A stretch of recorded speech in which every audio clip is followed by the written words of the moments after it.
From prime viewing spots along the Camden waterfront and aboard ships cruising the Delaware River, hundreds of people witnessed history Thursday as the Battleship New Jersey left its home pier for the first time in 25 years to be dry docked for repairs.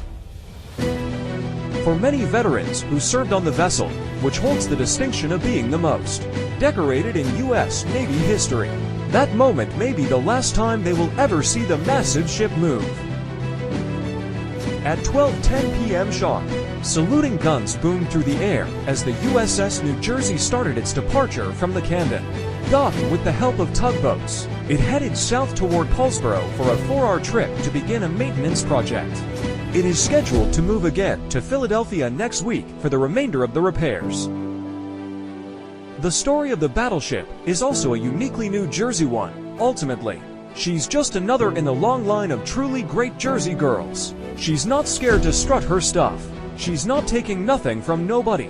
And she doesn't pump her own gas. Marshal Spevek, Chief Executive Officer of the Battleship New Jersey Museum, said before the ship left the dock. The celebration in Camden kicked off with speeches from Gov. Phil Murphy and Navy veterans, accompanied by music from a local high school band. Then, the crowd bid farewell to the ship as it left for several months of repairs. This is an incredibly powerful day for the state, for this community, Gov. Phil Murphy told the crowd. You think about World War II, Korea, Vietnam, the Cold War, and Lebanon. And you all know this as well as I do.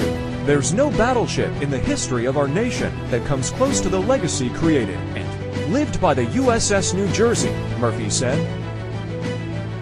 In 2001, the USS New Jersey made Camden its home after being decommissioned and turned into a museum ship. Thursday's trip marks the first time in over 30 years that the ship is being dry docked for maintenance work. The first stop for the battleship will be the Paulsboro Marine Terminal, where the ship will be ballasted or balanced to prepare for dry docking.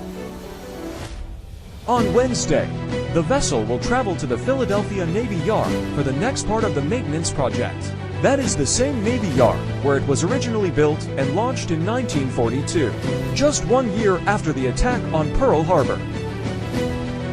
The ship is not moving through the water under its own power, but instead is being towed and guided by 4 tugboats.